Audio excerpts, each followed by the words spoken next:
এই লোকমান ছিল একজন কৃতদাস। লোকমান ছিল একজন নিগ্র লোক, কুচকুচে কালো, ঠোঁটগুলো পুরো, হাতগুলো লম্বা, কুচকুচে কালো। নিগ্র মানুষ আপনারা দেখেছেন কি? যারা হজে গিয়েছেন নিশ্চয়ই দেখেছেন, দেশের বাইরে যারা ভিজিট করেছেন দেখেছেন। আমি প্রথম দেখেছি মিশরে কুচকুচে কালো মানুষ, এর আগে দেখি নাই। লম্বা লম্বা মানুষ। 2008-এ যখন গেলাম মিশরে, মাগরিবের নামাজ পড়লাম, নামাজ পড়ে সালাম ফিরাই দেখি ডান দিকে মুনকার, বাম দিকে নাকির, মানে কালো কালো লোক। জীবনও এরকম দেখি নাই আমি। 104 দেশের ছাত্র একসাথে পড়তাম ওইখানে। প্রথম ওয়ালাদ-দাল্লিন সবাই কয় আমিন, আওয়াজ করে আমিন। অনেকে দিছে দৌড়। নতুন যারা বাংলাদেশে আওয়াজ শুনে ভয় পেয়ে গেছে, কি করবে না করবে। নতুন আমল যদি কেউ দেখে অনেকের মধ্যে এই অবস্থা ঘটে, ঠিক কিনা? কুচকুচে কালো মানুষ প্রথমে দেখলাম। এরকম কুচকুচে কালো ছিল সাইয়েদনা লোকমান আলাইহিস সালাম। দেখেন, কালো হওয়ার পরেও, একজন কৃতদাস গোলাম হওয়ার পরেও তার কথাগুলো কোরআনে দিয়েছে কে? তার মানে ইসলামে কালো সাদায় কোনো পার্থক্য নাই, ধনী গরিবে পার্থক্য নাই, লম্বা খাটোতে পার্থক্য নাই। পার্থক্য হলো তাকওয়ায়। যার কলিজায় তাকওয়া বেশি সেই আল্লাহর কাছে সেরা, ঠিক কিনা? কিয়ামতের দিন কি প্রধানমন্ত্রীর জন্য আলাদা লাইন, প্রেসিডেন্টের জন্য, এমপির জন্য? কিয়ামতের দিন লাইন দুইটা। কয়টা? আসহাবুল ইয়ামিন, আসহাবুশ শিমাল। একটা হবে ডানপন্থী আর একটা বামপন্থী। ডানপন্থীদের হাতের মধ্যে থাকবে লা ইলাহার পতাকা, আলিল্লাহি তাকবীর, আল্লাহু আকবার। আর বামপন্থীদের ওইখানে কিল ঘুষি আছে না নাই? দল দুইটা। ওই দিন হবে আসল খেলা, ফাইনাল খেলা, ঠিক কিনা? এজন্য ইসলাম বলে there is no difference between black and white, between upper and lower, between the richer section of the society and poorer section of the society, between the prime minister, member of the parliament and rickshaw puller, factory labor. Everyone is totally equal, 100% equal, completely equal in the eyes of Islam. চিল্লায় কোন ঠিক কিনা? সাদায় কালায় পার্থক্য নাই। প্রধানমন্ত্রী কুলিওয়ালা, ঠেলাওয়ালা, রিকশাওয়ালায় পার্থক্য নাই। পার্থক্য হলো যার কলিজায় তাকওয়া বেশি সেই আল্লাহর কাছে সেরা। এজন্য লোকমান আলাইহিস সালামের কথাকে আল্লাহ সরাসরি কোট করতে একটু কুণ্ঠাবোধ করলেন, আল্লাহ তুলে দিলেন কথাগুলো। পেশায় ছিল রাখাল। পেশায় কি ছিল? সারাদিন ছাগল চড়াতো। রাতের বেলায় যখন ঘরে ফিরতো, এলাকার মানুষগুলো এরকম বসতো ওনার কথা শোনার জন্য। মাগরিবের পরে হাজার হাজার লোক চলে আসতো এই রাখালের কথা শুনতে, কারণ আল্লাহ তাকে হিকমত দিয়েছে, প্রজ্ঞা দিয়েছে, বিবেক দিয়েছে, কমন সেন্স দিয়েছে। সাইয়েদনা লোকমানের কথা শোনার জন্য হাজার হাজার লোক হয়। লোকমানের মুনিব ভাবে, ঘটনা কি, আমি হলাম ওর মুনিব, আমার কাছে কেউ আসে না। আর এই লোকটা আমার কর্মচারী, কুচকুচে কালো দেখতে, তার কথা শোনার জন্য লোকেরা আসে কেন? লোকদের জিজ্ঞেস করলো তোমরা আসছো কেন? আপনার রাখাল ছেলের মাথার মধ্যে এত হিকমত, এত বুদ্ধি, তার কথাগুলো শোনার জন্য আমরা এসেছি। আমার এই রাখালের এত হিকমত, এত বুদ্ধি, দেখি তো কি হিকমত আছে। ডেকে আনলো একবার লোকমানকে। লোকমান তাআলা হুনা, এদিকে আসো। ইবনে জারির আত-তাবারি ওনার তাফসীরের ভেতরে, তাফসীর ইবনে জারির আত-তাবারি, এটার মধ্যে উনি লিখেছেন, উনি যে কত কিছু লিখেছেন। উনি একটা তারিখের গ্রন্থ, ইতিহাসের গ্রন্থ লিখেছেন, তারিখ আত-তাবারি। আলেম যারা আছেন বুঝবেন। উনি জীবনে যত পৃষ্ঠা লিখেছেন, ওইটা দিয়ে যদি উনার জীবনের বয়সটারে ভাগ দেওয়া হয়, এভারেজে উনি দৈনিক প্রতিদিন লিখেছেন 85 পৃষ্ঠা। আমরা 85 পৃষ্ঠা তো পড়তেও পারি না। আপনি একদিনে 85 পৃষ্ঠা পড়ছেন কোনোদিন? উনি প্রতিদিন লিখতেন অন অ্যাভারেজ 85 পেজেস। 85 পৃষ্ঠা প্রতিদিন লিখতেন। উনি ওনার তাফসীর এনেছেন। মুনিব লোকমান ডেকে বলে, ও লোকমান, ইযবাহ শাতান, একটা ছাগল জবাই করো। ওয়া আখরিজ মিনহা আতিয়াবা মুদগাতাইন, এবার ছাগলের সবচাইতে দুইটা দামি অঙ্গ ছুরি দিয়ে কেটে আনো। সাইয়েদনা লোকমান মুনিবের কথা অনুযায়ী ছাগল জবাই করলেন। জবাই করে জিহ্বাটা আর কলবটা কেটে আনলেন। বললেন, মুনিব, এই দুইটা অঙ্গ সবচেয়ে দামি। এবার মুনিব বলল, ইযহাব ওয়াজবাহ শাতান উখরা, আরেকটা ছাগল জবাই করো। ওয়া আখরিজ মিনহা আখবাস মুদগাতাইন, এবার সবচেয়ে নিকৃষ্ট দুইটা অঙ্গ কেটে আনো। এবার সাইয়েদনা লোকমান আবার ছাগল জবাই করলেন, আবারও জিহ্বা আর কলব কেটে নিয়ে আসলেন। মুনিব বলে, মা হাদা ইয়া লোকমান, ও লোকমান, সবচাইতে উৎকৃষ্ট দুইটা অঙ্গ কেটে আনার জন্য বললাম, জিহ্বা আর কলব আনলা। সবচেয়ে নিকৃষ্ট দুইটা অঙ্গ কেটে আনতে বললাম, তখনও জিহ্বা আর কলব আনলা। ঘটনাটা কি? সাইয়েদনা লোকমান বললেন, জিহ্বা যদি ভালো হয় এর চেয়ে ভালো অঙ্গ আর হয় না। জিহ্বাটা যদি খারাপ হয় এর চেয়ে খারাপ অঙ্গ আর হয় না, ঠিক কি না? এই জিহ্বা দিয়ে যদি কোরআনের তেলাওয়াত করেন, এই জিহ্বা দিয়ে যদি আপনি আল্লাহর জিকির করেন, এই জিহ্বা দিয়ে যদি কোরআনের দাওয়াত দেন, এই জিহ্বা দিয়ে যদি ভালো ভালো কথা বলেন, এই জিহ্বাটাই হলো সেরা অঙ্গ। আর এই জিহ্বা দিয়ে যদি মিথ্যা কথা বলেন, ওয়াদার খেলাফ করেন, মানুষকে গালি দেন, চগলখুরি করেন, গীবত করেন, জিহ্বার চেয়ে খারাপ কোন অঙ্গ হতে পারে? এজন্য আল্লাহ বললেন, আলাম নাজআল লাহু আইনাইনি ওয়া লিসানাও ওয়া শাফাতাইনি ওয়া হাদাইনাহুন নাজদাইন। ও গোলাম, তোরে চোখ দিলাম, ঠোঁট দিলাম, তোরে আমি জিহ্বা দিলাম। জিহ্বা দিলেন কে? জিহ্বা না থাকলে খাবারের স্বাদ নিতে পারতেন? জোরে বলেন। আল্লাহর দেহের অঙ্গগুলার সেটিং এত সুন্দর। এই দেখেন, খাবো এইখানে মুখ, চাবানোর জন্য ভিতরে দাঁত, ঘ্রাণ নেওয়ার জন্য তার 2 ইঞ্চি উপরে নাক, দেখার জন্য চোখ। আচ্ছা, আমাদের চোখ দুইটা যদি পিছনে থাকতো, এদিকে একটা এদিকে একটা, তাহলে খাওয়ার সময় এটা ভালো কি খারাপ দেখার জন্য এইভাবে নেওয়া লাগতো, তাই না? আচ্ছা, নাক যদি এইখানে না থাকে, নাক থাকতো এইখানে পিঠে, পিঠে যদি নাকটা থাকতো, তাহলে খাওয়ার আগে এটা কি ভালো খাবার না বাসি খাবার, আগে নাকের এইখানে দেখানো লাগতো, একটু সুইকা দেখি ভালো কিনা, ঠিক কিনা? চোখ যেখানে আল্লাহ রাখলেন, এখান থেকে যদি মাত্র 2 ইঞ্চি উপরে, এইখানে হয়তো বাম চোখটা, এদিকে ডান চোখটা কি হইতো? ফুটবল খেলতে যায়, ফুটবলে হেড দিতে গেলে চোখ দুইটা ডিমের মতো পোষ হয়ে যেত, ঠিক কিনা? কান দুইটা চমৎকার জায়গায় দিলেন, আপনি অবাক হয়ে যাবেন। আল্লাহর এই বডি মেকানিজম, হিউম্যান অ্যানাটমি নিয়ে যদি আপনি চিন্তা করেন, কিভাবে আল্লাহ ডিএনএ দিয়েছেন, ডাইঅক্সিরিবো নিউক্লিক অ্যাসিড, যেটা আমাদের প্রাণের ব্লুপ্রিন্ট, কোটি কোটি ডিএনএ। আমার দাদা, আমার পরদাদা, আমার 14 দাদা, কে কোন ধরনের বৈশিষ্ট্য, ক্যারেক্টারিস্টিক্স, কোয়ালিটি নিয়ে এসেছে, সব ডিএনএ এর মধ্যে আল্লাহ দিয়ে দিয়েছেন। একজনের ডিএনএ এর সাথে আরেকজনের ডিএনএ এর কোনো মিল নাই, কোন সুবহানাল্লাহ। এমন ভাবে সেটিং করেছেন যেটা যেখানে দরকার। খেয়াল করে শুনেন, এই যে কানটা, এই কানটা যদি আল্লাহ এই বগলের নিচে দিত, আর এই ডান কানটা যদি এই বগলের নিচে দিত, আজকে আমার ওয়াজ শোনা লাগতো এইভাবে, ঠিক কিনা? কারণ এইভাবে যদি কান চাপা পড়ে থাকে, কথা শোনা যাবে? সুবহানাল্লাহ কইতে পারলেন না? এজন্য আল্লাহ বললেন, আলাম নাজআল লাহু আইনাইনি ওয়া লিসানাও ওয়া শাফাতাইনি ওয়া হাদাইনাহুন নাজদাইন। তোরে জিহ্বা দিলাম, জিহ্বা দিয়ে স্বাদ নেয়ার সুযোগ দিলাম। আমাদের এই যে জিহ্বা, নরম নরম টিস্যু দিয়ে আল্লাহ জিহ্বাটারে বানিয়েছেন। এই জিহ্বার পার স্কয়ার সেন্টিমিটারে টেস্ট বার্ড আছে 84টা। সেই হিসাবে আমাদের পুরো জিহ্বা দিয়ে আমরা কয়েক হাজার ধরনের খাদ্যের স্বাদ আস্বাদন করতে পারি, কোন সুবহানাল্লাহ। এত নরম অঙ্গ দেহের আর দ্বিতীয়টা নাই। একটা চুল যদি জিহ্বার মধ্যে পড়ে যায়, সেটাও টের পাওয়া যায়, জোরে কোন ঠিক কিনা? এজন্য রব্বুল আলামিন সাইয়েদনা মুসারে ডেকে বললেন, ও মুসা, তোর মেজাজ দিয়েছি গরম, কিন্তু জিহ্বা দিয়েছি নরম। ফেরাউনের কাছে যখন দাওয়াত নিয়ে যাবা, গরম মেজাজটা নিয়ে যেও না, নরম জিহ্বাটা দিয়ে নরম নরম ভাষায় দাওয়াত দিবা। ফাকুলা লাহু কাওলান লাইনান লাআল্লাহু ইয়াতাযাক্কারু আও ইয়াখশা। ও মুসা, তুমি আর তোমার ভাই হারুন ফেরাউনের কাছে যখন যাবা, মেজাজ গরম দেখায় না, মেজাজ দিছি গরম, কিন্তু জিহ্বা দিছি নরম। নরম জিহ্বা দিয়ে নরম ভাষায় দাওয়াত দিবা, হয়তো ফেরাউনের কপালে খুলে যেতে পারে, ঠিক কিনা? এজন্য লোকমান জিহ্বা কেটে এনে বলল, জিহ্বাটা সবচেয়ে ভালো আবার সবচেয়ে খারাপ। কলব কেটে এনে বলল, কলবটা সবচেয়ে ভালো সবচেয়ে খারাপ। কলবে যদি আপনি আল্লাহরে বসান, এই কলবের ভেতরে যদি আল্লাহরে জিকিরে বসান, এই কলবের মধ্যে যদি সবার জন্য ভালোবাসা থাকে, peace for all, love for all, no hatred for anyone, no jealous for anyone, কারোর জন্য ঘৃণা থাকবে না অন্তরে, সবার জন্য ভালোবাসা আছে না নাই? এই অন্তরে যদি সবার জন্য ভালোবাসা পুষে রাখেন, আল্লাহর জিকির দিয়ে যদি অন্তরটারে সমৃদ্ধ করেন, কলবের চাইতে দামি কোনো অঙ্গ আছে নাকি? এজন্য আল্লাহ বললেন, আলা বিযিকিরিল্লাহি তাতমাইন্নুল কুলুব। দুনিয়ার কোন জিনিস দিয়ে কলব ঠান্ডা হয় না, একমাত্র জিকির ছাড়া। লা ইলাহা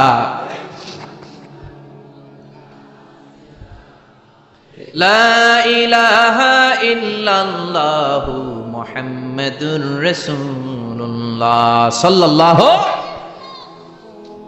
এইজন্য এই কলবে জিকির করতে হবে, কলবের মধ্যে আল্লাহকে স্থান দিতে হবে। কলব পরিষ্কার হয় জিকির দিয়া। অনেকে বলে আমরা জিকির করি না, কলবে আয়না বসাই। কি বসাই? আয়না বসাইয়া দে মোর কলবের ভিতর বাবারে।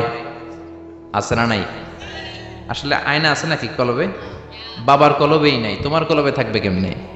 আয়না টায়না কিছু না, কলবের ভেতরে জিকির থাকবে কার? লোকমান বলল সবচেয়ে দামি অঙ্গ জিহ্বা, সবচেয়ে নিকৃষ্ট অঙ্গ জিহ্বা, সবচেয়ে দামি অঙ্গ কলব, সবচেয়ে নিকৃষ্ট অঙ্গ কলব। মনিব তো বলে তাই তো, লোকমানের তো আসলেই অনেক জ্ঞান।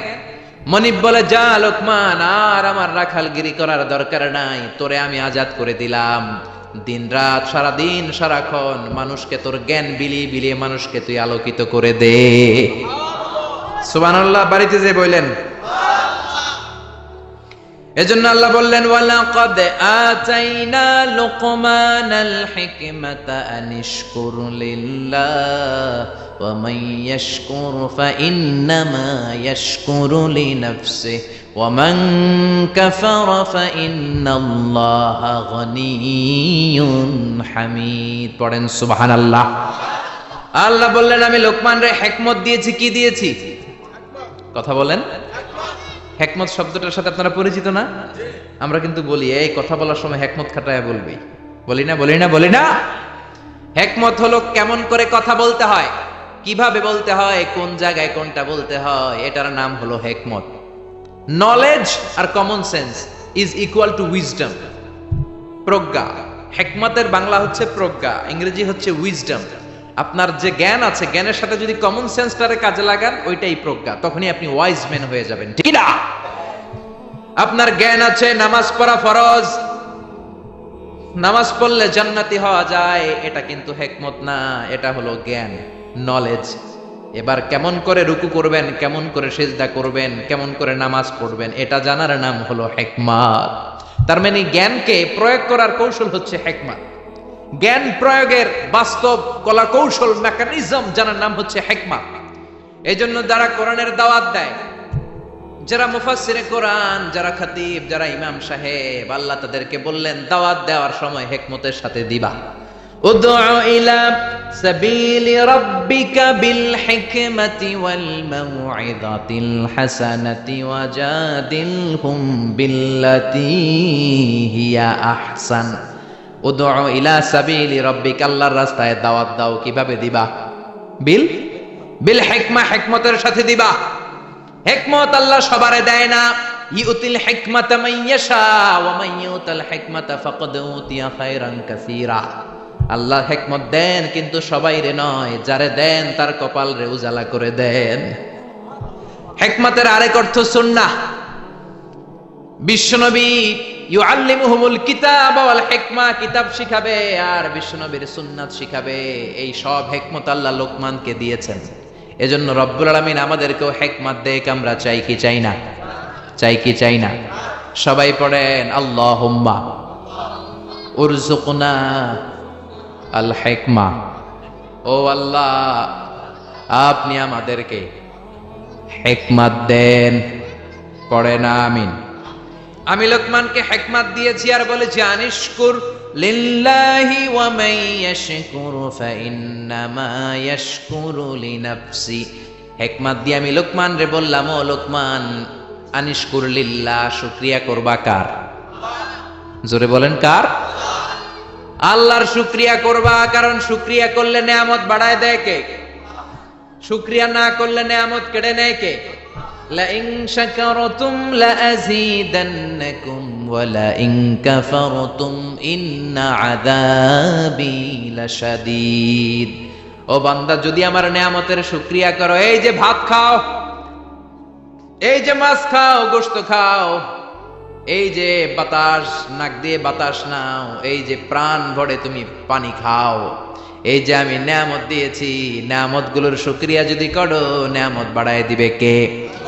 আর যদি নাশুকরি করো, জেনে রাখো আমার আযাব বড় কঠিন। ইন্না বাতশা রাব্বিকা লাশাদীদ, আমার পাকড়াও বড় কঠিন। আমি আল্লাহ সব সময় ধরি না, কিন্তু যখন ধরি তখন ধরে ধরে ধরে না ধরলে আল্লাহ।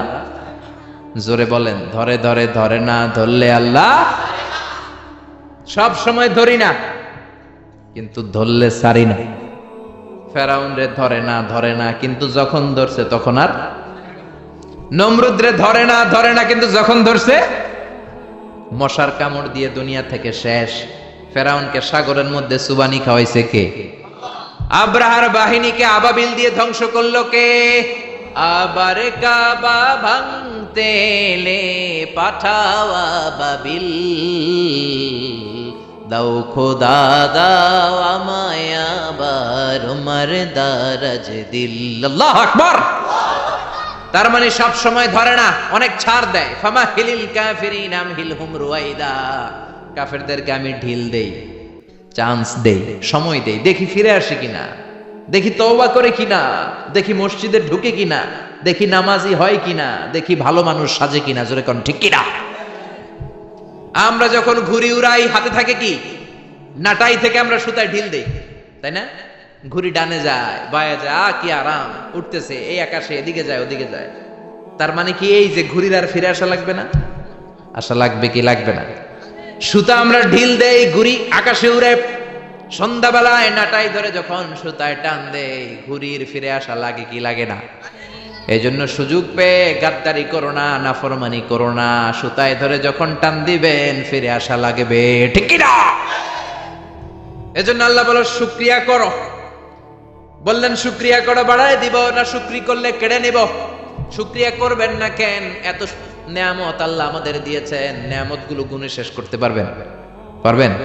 আমার দেহে কত নেয়ামত, আমার ঘরে কত নেয়ামত, আমার ব্যবসা প্রতিষ্ঠানে কত নেয়ামত, গোটা বসুন্ধরা পৃথিবী ব্যাপী কত নেয়ামত, ঠিক কি না?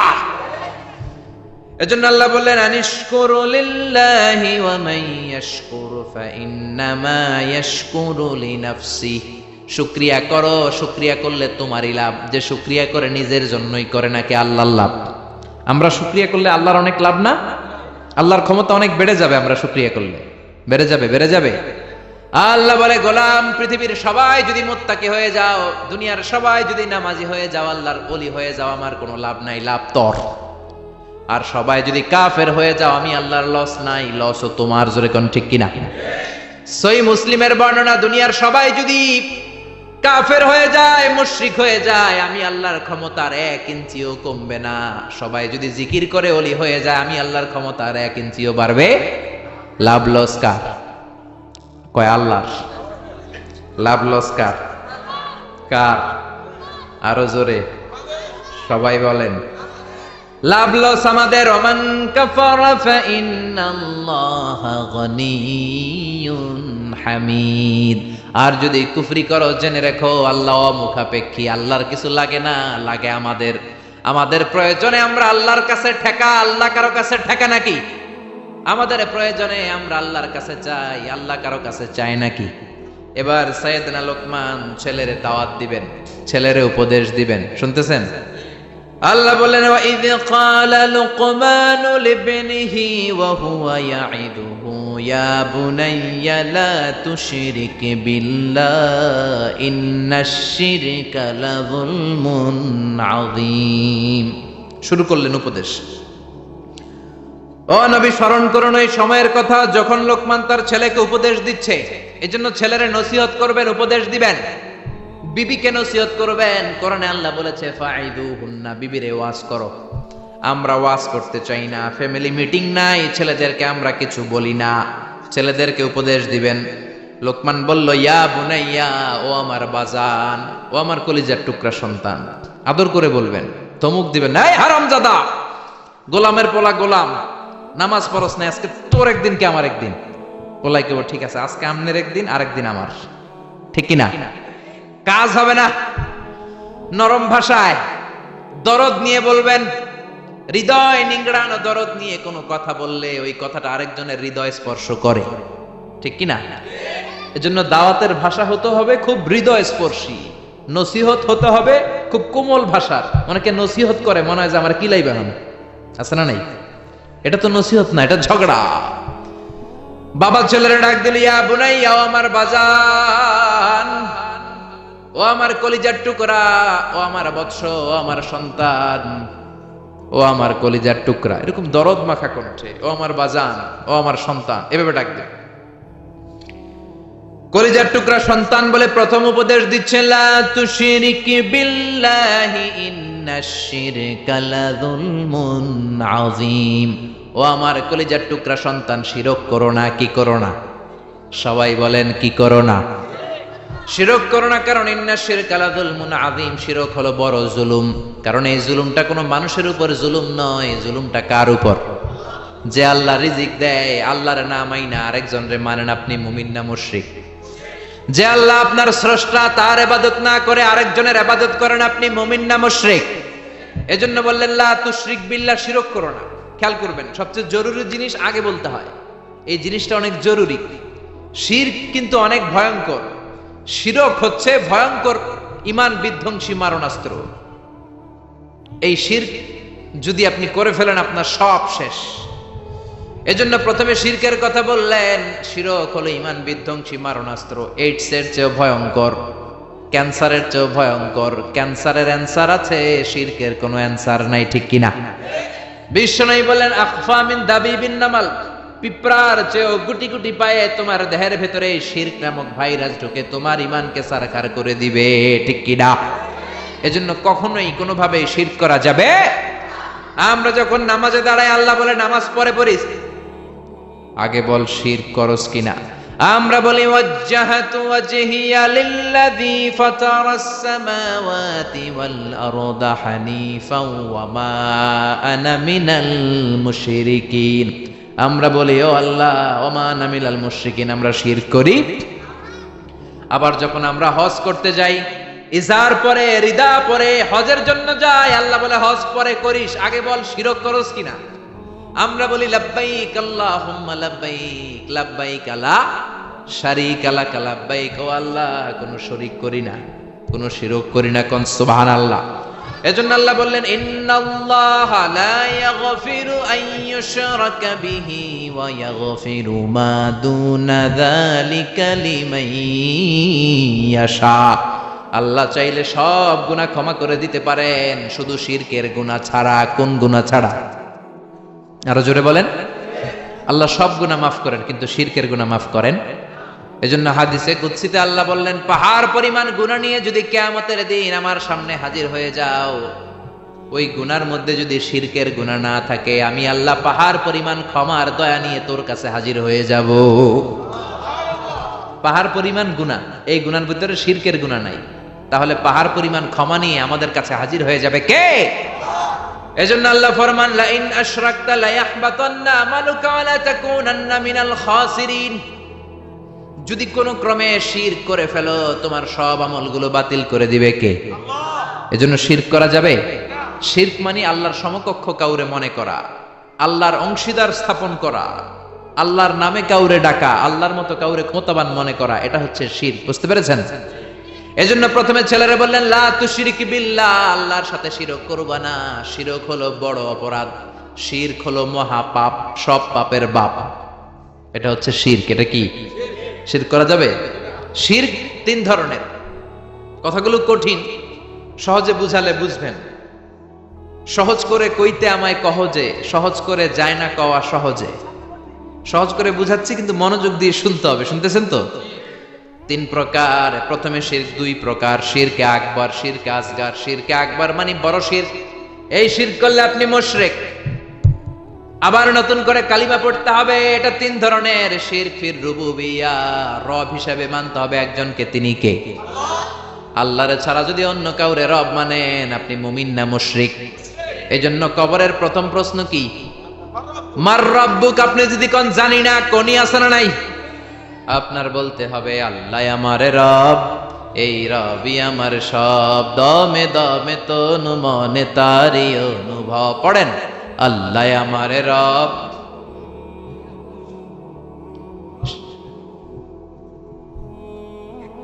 আর শিরক ফির রুবুবিয়া, রবের নামে যদি শিরক করেন, ফেরাউন বলেছিল আনা রব্বুকুমুল আ'লা, আমি বড় রব, আমি বড় খোদা। আল্লাহ কয় তুই হুদা।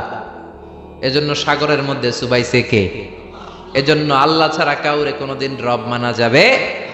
দুই নাম্বার শিরক ফিল উবুদিয়া, ইবাদত হবে একজনের, তিনি কে? এখন আপনি মসজিদেও যে আল্লাহরে সেজদা দেন, আবার দরগায় যে মাজারে যেও আপনি সেজদা দেন, আপনি মুমিন না মুশরিক? মাজারে যে অনেক মহিলারা সেজদা দেয়, আছে না নাই? কয় ছেলের জন্য বাবার কাছে গেছি, বাবার দরবারে যায়, বাবা নাকি ছেলে দিব, মাজারে গেলে বলে ছেলে পাওয়া যায়। আচ্ছা, কুত্তার যে বাচ্চা হয়, কুত্তা কোন দরবারে গেছিল? হ্যাঁ, ছাগলের যে বাচ্চা হয়, ছাগলে কোন মাজারে যায়? গাভী যে প্রতি বছর বাছুর দেয়, গাভী কোন বাবার দরবারে যায় বাচ্চা পাইলো? কথা কি বুঝেন? একটু বিবেক খাটান। এই যে কুকুরের বাচ্চা হয়, ছাগলের বাচ্চা, এরা তো কোনো মাজারে যে মানত করলো না, এদেরকে বাচ্চা দিল কে? তো কুকুররে আল্লাহ বাচ্চা দিতে পারলে কি আপনারা দিতে পারে না? ইয়াহাবু লিমান ইয়াশাউ ইনাসা ওয়া ইয়াহাবু লিমান ইয়াশাউ যুকুর আও ইউযাওয়িজুহুম যুকরানা ওয়া ইনাসা ওয়া ইয়াজআলু মান ইয়াশাউ আকীমা ইন্নাহু আলীমুন কাদির। তিনি যাকে চান তাকে ছেলে দেন, আবার যাকে চান তাকে মেয়ে দেন, আবার যাকে চান তারে ছেলেও দেন মেয়েও দেন, আবার যাকে চান ছেলেও দেন না মেয়েও দেন না। তিনি কে? আল্লাহ। এজন্য ছেলে মেয়ে যদি চাইতে হয়, চাবেন কার কাছে? 3 নম্বরে আশিরকু ফিল আসমাই ওয়াস সিফাত। আল্লাহর সিফাতি নাম যদি কারো সাথে লাগান, আমার আল্লাহর নাম হলো গাউসুল আজম, মানে মহান সাহায্যকারী। এখন আব্দুল কাদের জিলানীরে যদি বলেন গাউসে পাক, আপনি মুমিন না মুশরিক? খবরদার, আল্লাহ হচ্ছে গাউসুল আজম। আল্লাহকে গাউসুল আজম, এটা আল্লাহর নাম, আল গাউস আল আজম। আব্দুল কাদের জিলানী অনেক বড় আল্লাহর ওলি ছিলেন। ওলিরে ওলি বলে ডাকবেন? ওলিরে আল্লাহর নাম দিয়ে ডাকা যাবে? আব্দুল কাদের জিলানী শুধু ওলি ছিলেন না, মুজাহিদ ছিলেন। মুফতাকির বিল্লাহ ছিল ওনার সময়ের প্রেসিডেন্ট। ওই প্রেসিডেন্টের ঘুষাইয়া চাপা ভাঙ্গা দিছে, পিটাইয়া একেবারে সুলতানাত মাটির সাথে মিশিয়ে দিয়েছে আব্দুল কাদের জিলানী। বাগদাদে 400 মাদ্রাসা প্রতিষ্ঠা করেছে। ওনার এলমি খেদমত নিয়ে কথা নাই, ওনার জিহাদি জীবন নিয়ে কথা নাই, খালি কথা ফু দিলে বলে পানি আগুন হয়ে যায়, আগুন পানি হয়ে যায়। কপাল পোড়া, ঠিক কিনা? খাজা মাইনুদ্দিন চিশতি রাহিমাহুল্লাহ অনেক বড় আল্লাহর ওলি ছিলেন। তার চেয়ে বড় পরিচয় হলো মুজাহিদ ছিলেন। পৃথ্বীরাজের সিংহাসন হিন্দুস্তানে লাথি মেরে উড়িয়ে হিন্দুস্তানের মতো জায়গার মধ্যে কালিমার পতাকা গেড়েছেন, ঠিক কিনা? এই ওয়াজগুলো করে না, শুধু বলে ফু দিয়া এটা করছে, যায় নামাজ বিছাইয়া সাগর পার হইছে, খালি এই ওয়াজ করে। এরা এক একজন মুজাহিদ ছিলেন, এরা এক একজন স্ট্রাগল করেছেন, অন্যায়ের বিরুদ্ধে জিহাদ করেছেন। চিল্লায় বলেন ঠিক কিনা? এজন্য খবরদার, আল্লাহর নামের সাথে আল্লাহর মতো করে কাউরে ডাকা যাবে না, কোন ধরনের শিরক করা যাবে না। এটা গেল শিরকে আকবার। এবার আসেন শিরকে আসগর। শিরকে আসগর হচ্ছে ছোট শিরক। কি শিরক? কথা বলেন। এটা করলে আপনি সাথে সাথে মুশরিক হবেন না, কিন্তু কবিরা গুনাহ হবে। আপনাকে তওবা করে ক্ষমা চাইতে হবে। চিল্লায় বলেন ঠিক কিনা? ছোট শিরকের মধ্যে 1 নাম্বার হলো রিয়া, সব লোক দেখানো। নামাজ পড়তে হবে একজনের জন্য, তিনি কে? এখন যদি আপনি লোক দেখানো নামাজ পড়েন, আপনি শিরক করে ফেললেন। বিষ্ণু বলেন, আমি আমার মৃত্যুর পরে তোমাদের ব্যাপারে সবচেয়ে যেই জিনিসটার আমি নবী ভয় পাই, সেটা হলো আর রিয়া, ছোট শিরক। মানুষ লোক দেখানোর জন্য কাজ করে। হজ করেছে, নামের আগে হাজি না লেখলে উনি সাইত্যা ওড়ে, আছে না নাই? তো আপনি হজ করছেন কি আলহাজ লাগানোর জন্য? তো আপনি তো নামাজও পড়েন, নামের আগে মুসল্লি লাগান না কেন? আপনার নাম হবে আল মুসল্লি, আস-সাইম, আল মুজাক্কি, আলহাজ কুতুবউদ্দিন। কারণ আপনি নামাজ পড়েন, আপনি যাকাত দেন, আপনি রোজা রাখেন। শুধু হজটা লাগান কেন? কপাল পোড়া। হজ করেছেন আল্লাহর জন্য, খবরদার কোনোদিন নামের আগে আলহাজ লাগাবেন না। লাগাবেন? হজ করেছেন কারে দেখাইতে? কার খুশির জন্য? তো আপনি যে হজ করছেন, আপনি যে নামাজ পড়েন, আপনি যে তাহাজ্জুদে উঠে কাঁদেন, এটা নামের আগে লাগান কেন? আমলগুলো বাতিল হয়ে যাবে। রিয়া সব শেষ করে দেয়। জাহান্নামের অতল গহ্বরে একটা জায়গা আছে, ওই জায়গাটার আগুনের এত তেজ, খোদ জাহান্নাম ওই জায়গা থেকে 70 বার দিনে পানা চায়। সাহাবারা বললেন, ওই জায়গায় কারা যাবে? বিশ্বনবী বললেন, যারা লোক দেখানো আমল করবে তারা যাবে। এজন্য রিয়া করা যাবে? কয়টা বলবো? শিরকুল আসগার অনেক। তারপরে আছে আল হালাফ বিগাইরি ইসমিল্লাহ, আল্লাহ ছাড়া অন্য কারো নামে কিরা কাটা। আমাদের দেশে এগুলো আছে না নাই? কয় মাথার কসম, টুপির কসম, বিদ্যার কসম, মায়ের দুধের কসম, মসজিদের কসম, কোরআনের কসম, কোনো কিছুর নামে কসম কাটা যাবে না, একজনের নাম ছাড়া। তিনি কে? মান কানা হালিফান বিল্লাহ লা মুহালাতা, যদি আপনার কসম কাটতেই হয় কোন কাজে একজনের নামে কাটবেন, তিনি কে? আপনি বলবেন আল্লাহর কসম। আবার বারবার যারা কসম কাটে তাদের মধ্যে নেফাকি আছে। বারবার নয়, কোন একটা বিষয়কে এমফাসাইজ করার জন্য, গুরুত্ব বোঝানোর জন্য অনেক সময় কসম কাটা লাগে না? বিচারে সালিশে অনেক বিষয়ে কসম কাটা লাগে, তাকিদ দেওয়ার জন্য। তখন আপনি কসম কাটবেন একজনের নামে, তিনি কে? আল্লাহর নামে আপনি কসম কাটবেন। আল্লাহর নাম ছাড়া কারো নামে কসম কাটা যাবে। এরপরে আত্মীয়ারা, বিশ্বনবী বললেন লা তিয়ারাতা ফিল ইসলাম, ইসলামে শুভ অশুভ কিছু নাই। সুলক্ষণে কুলক্ষণে বলতে কিছু নাই, কুফা টুফা বলতে কিছু নাই। কয় তুই একটা কুফা, তুই ঘরে ঢুকলে বাংলাদেশের উইকেট পড়ে, তুই বাইর বাইর বাইর বলি না? কেউ ঢুকলে কি উইকেট পড়ে? সে ঢুকলেও পড়বে, না ঢুকলেও পড়বে। এটা তো একটা খেলার সিস্টেম। আপনি ভালোভাবে খেললে আপনার উইকেট পড়বে কেন? ঠিক কিনা? এই কুফা বলতে ইসলামে কিছু নাই। নতুন বউ আসছে বাড়িতে, মা চা বানায় খাওয়াও, বৌমা চা বানাইতে যায় ফ্রিজ ভেঙে ফেলছে, বউটা ভালো না, এটা কুলক্ষণ, এটা অপয়া। এগুলো ইসলামে না। ইসলাম বলে আল কাদার খাইরিহি ওয়া শাররিহি মিনাল্লাহে, ভালো হোক মন্দ হোক দুনিয়ার কেউ করতে পারে না, করতে পারে একজন, তিনি কে? এরপরে ইতিয়ানুল আররাফিন, গণকের কাছে যাওয়া যাবে। অনেক গণক বাবা বাংলাদেশে আছে না নাই? গনে গনে নাকি সব বলে দেয়। বিশ্বনবী বললেন মান আতা আররাফান, যে কোনো গণকের কাছে যায়, ফাসাআলাহু আন শাইইন, যে কিছু জিজ্ঞেস করে, গণকের কাছে যে জিজ্ঞেস করার সাথে সাথেই 40 দিনের আপনার নামাজগুলারে বাতিল করে দিবে কে?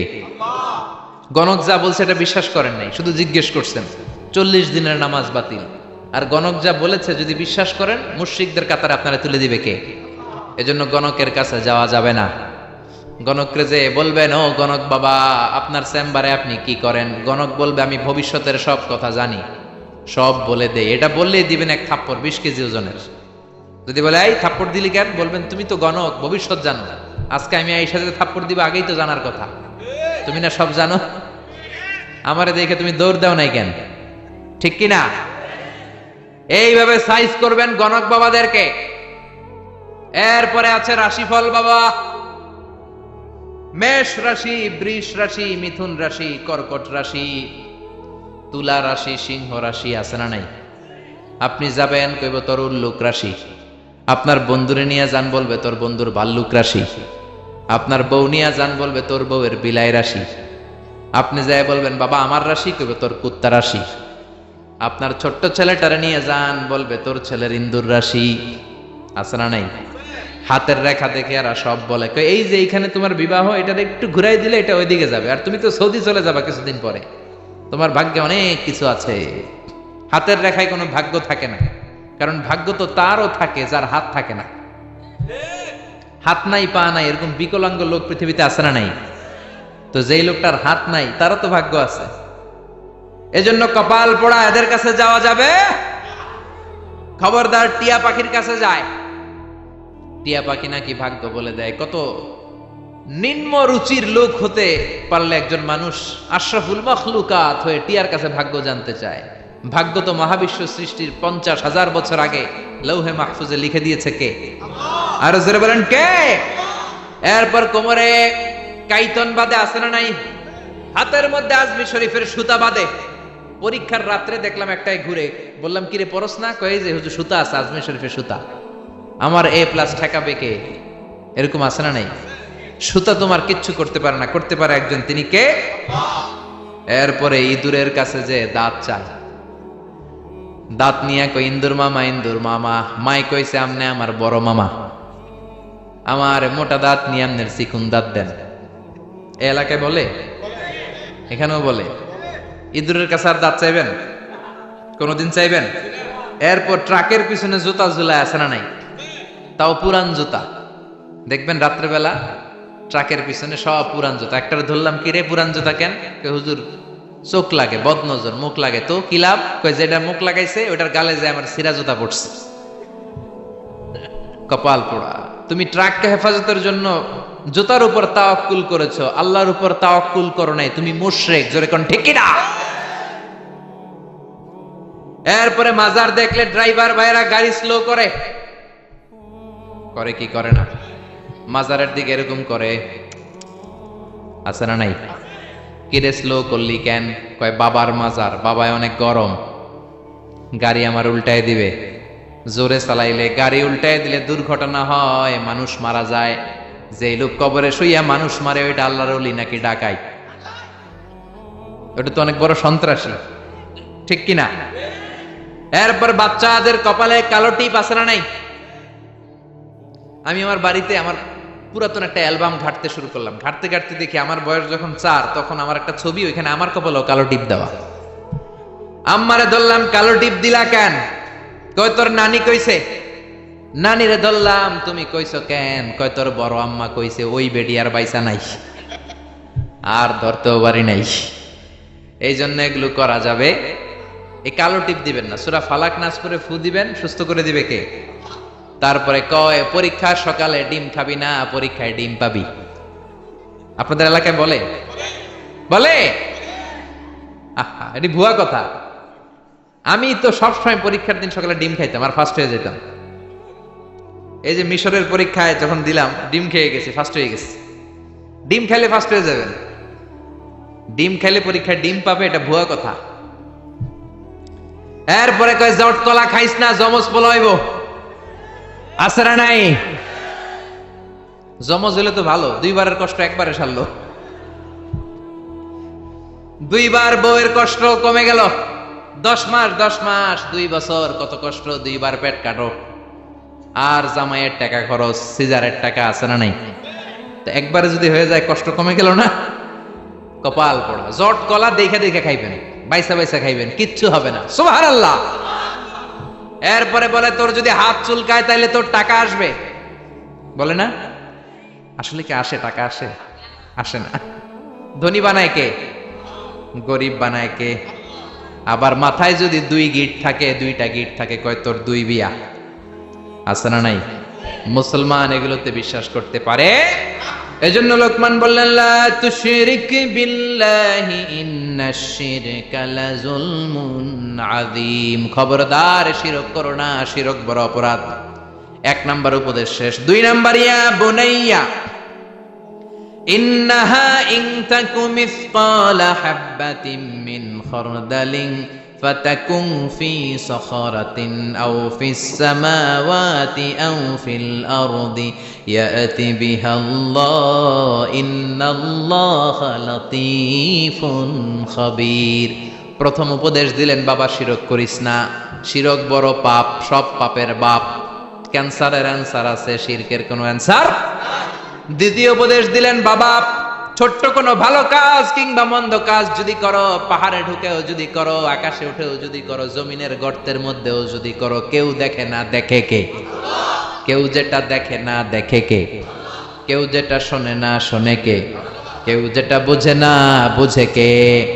দরজা বন্ধ করে, লাইট অফ করে রাতের বেলা পাপ করলেন, কেউ দেখে নাই, দেখছে কে?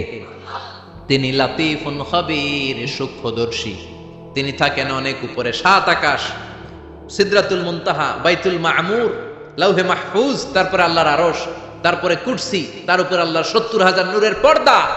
সেখান থেকে আল্লাহ 7ম জমিনের নিচেও যদি অমাবস্যার রাতে কোন পিপিলিকা, পিঁপড়া নীরবে নিঃশব্দে হেঁটে যায়, এত উপর থেকে ওই পিঁপড়ার আওয়াজও আল্লাহ শুনতে পান। তিনি লাতীফুল খাবীর।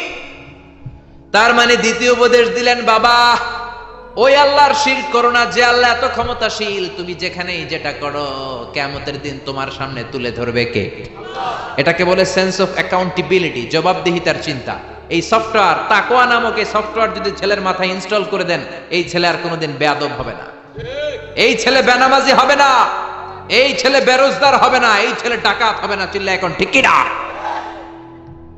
আদর দিয়ে আপনি বুঝায় দেন, বাবা তুমি স্কুলে যাও, চুরি করে বন্ধুর পেন্সিলটা তোমার ব্যাগে করে এনো না, বন্ধুর রাবার চুরি করো না, কলম চুরি করো। ছোট্ট বাচ্চাদের মধ্যে এটা আছে, আরেকজনের কলমটা লাল দেখছে, ওটা নিয়ে আস।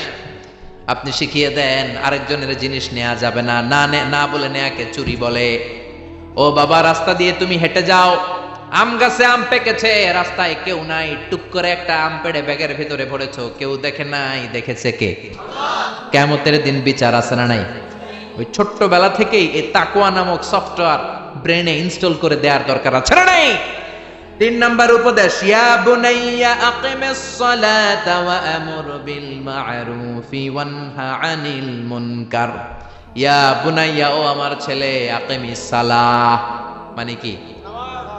সালাতে কায়েম করো, সালাতে কায়েম করো, হবে সম্মানী তুমি, হবে জান্নাতি তুমি, হবে জান্নাতি তুমি, হবে সম্মানী তুমি, দিবে কাল হাসরে শীতল ছায়া আরশে আজিম, রাব্বিয়াল আলা রাব্বিয়াল আযীম, রাব্বিয়াল আলা রাব্বিয়াল আযীম। আল্লাহু আকবার। 3 নাম্বার উপদেশ দিলেন, প্রথমে বললেন শিরক করো না, 2 নাম্বারে বললেন আল্লাহ তো ক্ষমতাশীল, যাই করো না কেন আল্লাহ দেখে, 3 নাম্বারে বললেন ওই আল্লাহর প্রথম আদেশ হলো নামাজ। প্রথম আদেশ কি? আউয়ালু মা ইউহাসাবু বিহিল আবদু ইয়াউমাল কিয়ামাতি as-সালাহ। কিয়ামতের দিন প্রথম যে আল্লাহ হিসাব যেটার চাইবেন সেটা কি? নামাজের হিসাব যদি সহজ হয় সব সহজ করবে কে? নামাজের হিসাব কঠিন হলে কঠিন করবে কে?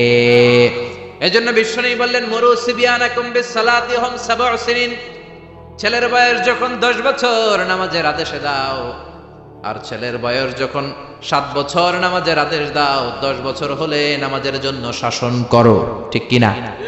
7 বছরে আদেশ করবেন, সাথে সাথে নিয়ে যাবেন, 10 বছরের নামাজ না পড়লে শাসন করবেন, চোখ গরম করবেন, রক্তচক্ষু দেখাবেন, প্রয়োজনে পিটাবেন, তারপরেও নামাজে নেয়ার দরকার আছে না নাই? 7 বছর বয়স থেকেই যদি আপনি নামাজের কথা বলেন, 10 বছর এমনি ছেলে পাক্কা নামাজি হয়ে যাবে, ঠিক কি না? আর যদি 30 বছর বয়সে আমার কাছে পানি পড়ার জন্য আসেন, পারা যাবে? পারা যাবে? পারা যাবে? অনেকে বলে হুজুর সকালবেলায় ডাকি না, আমার ছেলে ঘুমায়, কি করুম? সকালবেলায় ঘুমায় ডাকি না, তো সকালবেলায় ভূমিকম্প হইলে কি করবেন?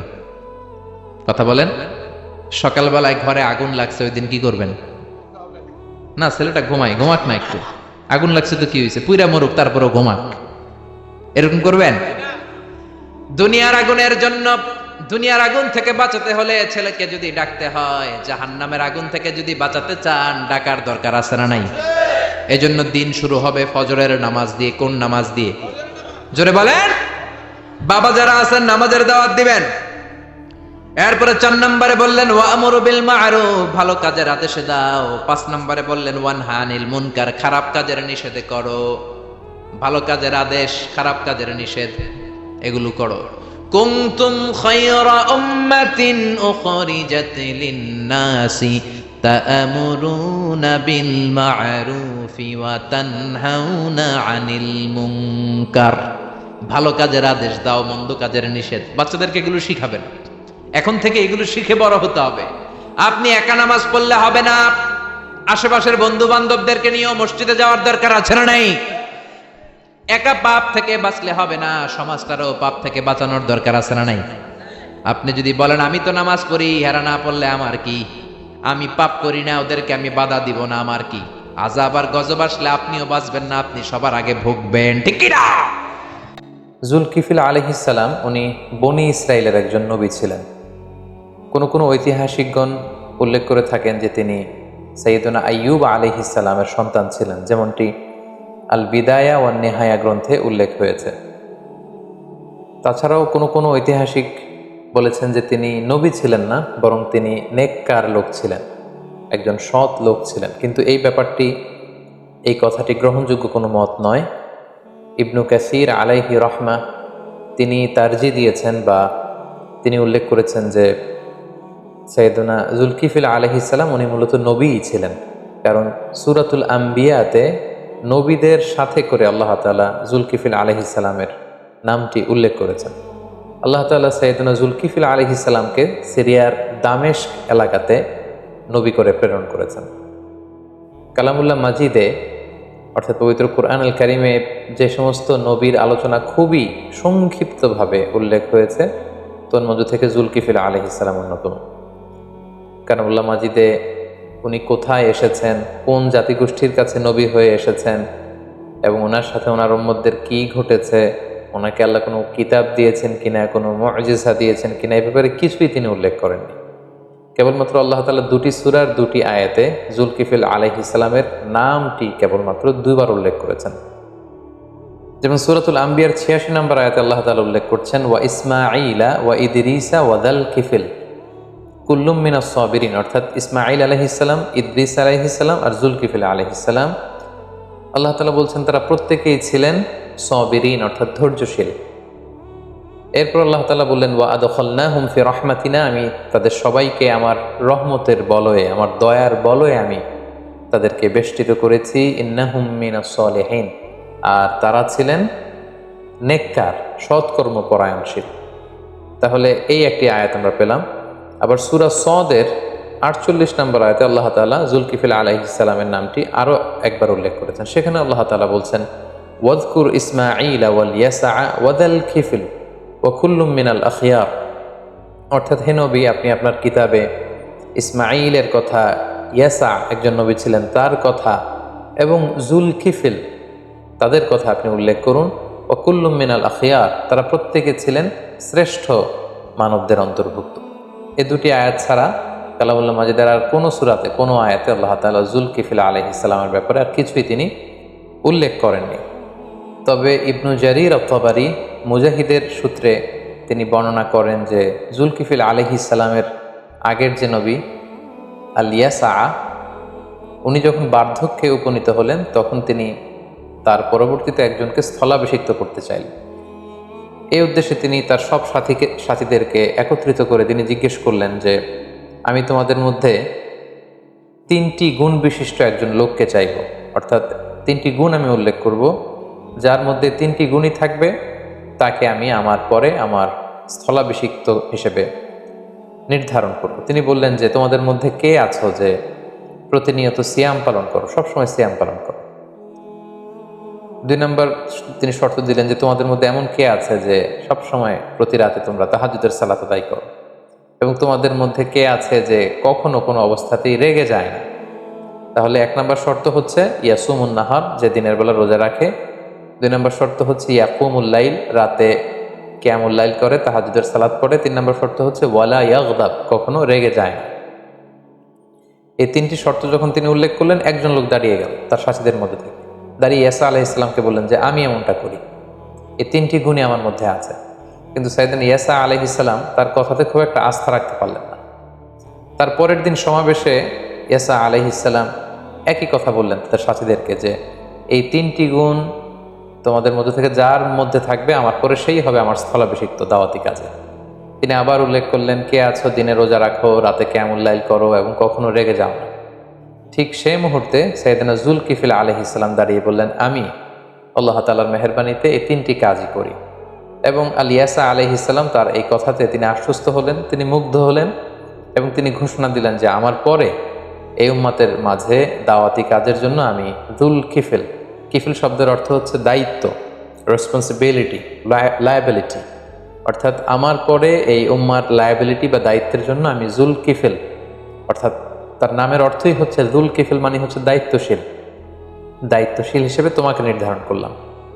এবং পরবর্তীতে আল্লাহ তাআলা সাইয়েদনা জুলকিফিল আলাইহিস সালামকে নবুয়ত দানে তিনি ধন্য করলেন, তাকে নবী হিসেবে আল্লাহ তাআলা মনোনীত করলেন। এই ঘটনাটি তাফসিরে কুরতুবিতে এবং তাফসিরে ইবনে কাসিরে উল্লেখ রয়েছে। আসলে কোরআনের 2টি আয়াত এবং এই ধরনের ঘটনাগুলো ছাড়া সাইয়েদনা জুলকিফিল আলাইহিস সালামের ব্যাপারে নির্ভরযোগ্য তথ্যসূত্রে সমৃদ্ধ কোনো কথা বা কোনো ঘটনা বা কোনো কিছুই আর খুঁজে পাওয়া যায় না। এবং অনেক ঐতিহাসিকগণ উল্লেখ করেছেন যে ফিলিস্তিনের নাবলুস শহরে জুলকিফিল আলাইহিস সালাম তিনি ইন্তেকাল করেছেন, সেখানে ওনার কবর। আবার কোনো কোনো ঐতিহাসিকগণ বলেছেন যে ইরাকে তাকে দাফন করা হয়। সম্মানিত শুধু এই ছিল সাইয়েদনা জুলকিফিল আলাইহিস সালামের ব্যাপারে কোরআন থেকে প্রাপ্ত কিছু কথা। এ পর্যায়ে আমরা যদি সংক্ষেপে ওনার জীবনী থেকে আমরা কি লেসন নিতে পারি সেটা যদি আমরা উল্লেখ করি, তাহলে প্রথমে আমরা বলবো যে আল্লাহ তাআলা কেবলমাত্র কোরআনের 2টি সূরায় ওনার নামটি কেবল 2বার উল্লেখ করেছেন, এবং সেখানে আল্লাহ তাআলা কয়েকজন নবীর সাথে ওনার নাম উল্লেখ করে তিনি বলেছেন তারা প্রত্যেকেই ছিল কুল্লুম মিনাস সাবিরিন, অর্থাৎ তাদের প্রত্যেকেই ধৈর্যশীল ছিলেন। তার মানে নবীদের একটা গুণ হচ্ছে তারা সব সময় ধৈর্য ধারণ করতেন। সাইয়েদনা যুলকিফল আলাইহিস সালামের ব্যাপারেও এটা বলা হয়েছে যে তিনি ধৈর্যশীল ছিলেন। পৃথিবীর প্রত্যেকটি নবী ছিলেন অত্যন্ত ধৈর্যশীল। ওনারা বিপদে ধৈর্য ধরতেন, হতাশ হতেন না, হাল ছেড়ে দিতেন না, কাবু হয়ে পড়তেন না, বরং তারা ধৈর্য ধারণ করতেন। এবং কালামুল্লাহ মাজিদের বিভিন্ন সূরাতে আল্লাহ তাআলা আল্লাহ রাসূল সাল্লাল্লাহু আলাইহি সাল্লামকে ধৈর্য ধারণের নির্দেশনা দিয়েছেন। তিনি বলেছেন, ওয়াসবির আলা মা ইয়াকুলুন, হে নবী, মক্কার কুরাইশরা আপনার ব্যাপারে যে সমস্ত মিথ্যা প্রোপাগান্ডা ছড়াচ্ছে, যাই বলুক না কেন, আপনি বিচলিত হবেন না নবী, আপনি ধৈর্য ধারণ করুন। ওয়াসবির আলা মা ইয়াকুলুন, ওরা যাই বলুক আপনি কিন্তু ধৈর্য হারা হবেন না, ধৈর্য ধারণ করুন। তাহলে সাইয়েদনা যুলকিফল আলাইহিস সালামের জীবনী থেকে প্রথম শিক্ষাটা পেলাম যে নবীরা হচ্ছে ধৈর্যশীল। সো আমাদেরকেও বিপদে ধৈর্য ধারণ করার অভ্যাসটা গড়ে তুলতে হবে। 2 নম্বর যেই গুণাবলী আমরা ওনার জীবনী থেকে পাই সেটা হচ্ছে আল্লাহ তাআলা বলেছেন যে কুল্লুম মিনাস সালিহিন, তারা প্রত্যেকেই ছিলেন সৎ কর্ম সম্পাদনকারী। পৃথিবীর প্রত্যেকটা নবী কিন্তু ছিলেন সালেহিন, সৎ কর্মপরায়ণ ব্যক্তিত্ব ছিলেন তারা। এবং আল্লাহ তাআলা যত জায়গায় মুমিনদেরকে জান্নাত দান করবেন আল্লাহ তাআলা বলেছেন যে তারা জান্নাত পাবে ওয়াল্লাযীনা আমানু ওয়া আমিলুস সলিহাত। ঈমানের সাথে কিন্তু আল্লাহ তাআলা আমালে সালেহকে যুক্ত করেছেন। শুধু আপনি বিশ্বাস আনলেন আল্লাহ তাআলার উপর, কিন্তু এরপরে কোনো নেক কাজ করলেন না, সৎ কাজ করলেন না, কোনো আমলে সালেহ করলেন না, তাহলে কিন্তু সেই ঈমানের কোনো দাম রইল না। এজন্য আমাদেরকে সৎ কর্মপরায়ণশীল হতে হবে। এটা আমরা সাইয়েদনা যুলকিফল আলাইহিস সালামের জীবনী থেকে পাই। সবশেষে আল্লাহ তাআলা বলেছেন যে তারা হচ্ছে the best people in the world, the best human being এবং চুজেন পার্সোনালিটি, আল মুস্তাফাইন আল আখিয়ার, কুল্লুম মিনাল আখিয়ার। যে নবীদের কথা তিনি উল্লেখ করেছেন সেখানে যুলকিফল আলাইহিস সালামের নাম উল্লেখ করে তিনি বলেছেন যে তারা হচ্ছে the best people ever in the world. পৃথিবীতে নবীদের চাইতে শ্রেষ্ঠ মানুষ আর হতে পারে না। এবং তারা হচ্ছেন চুজেন বাই আল্লাহ, আল্লাহ তাআলার বাণী গোটা বিশ্বে ছড়িয়ে দেবার জন্য বাণী বাহকের দায়িত্ব নিয়ে তারা পৃথিবীতে এসেছেন। এবং ওনার নামই হচ্ছে দায়িত্বশীল। যুলকিফল, আমরা বলেছি যে আল কিফিল শব্দের অর্থ হচ্ছে দায়িত্ব এবং যুলকিফল শব্দের অর্থ হচ্ছে দায়িত্বশীল। তার মানে সব নবীদেরকে কিন্তু আল্লাহ তাআলা রিসালাতের দায়িত্ব দিয়ে এই পৃথিবীতে পাঠিয়েছেন এবং আমরা প্রত্যেকেই আসলে দায়িত্বশীল। আল্লাহ রাসূল সাল্লাল্লাহু আলাইহি ওয়াসাল্লাম বলেছেন যে কুল্লুকুম রাঈন ওয়া কুল্লুকুম মাসউলুন আন রাইয়াতিহি, তোমরা প্রত্যেকে দায়িত্বশীল।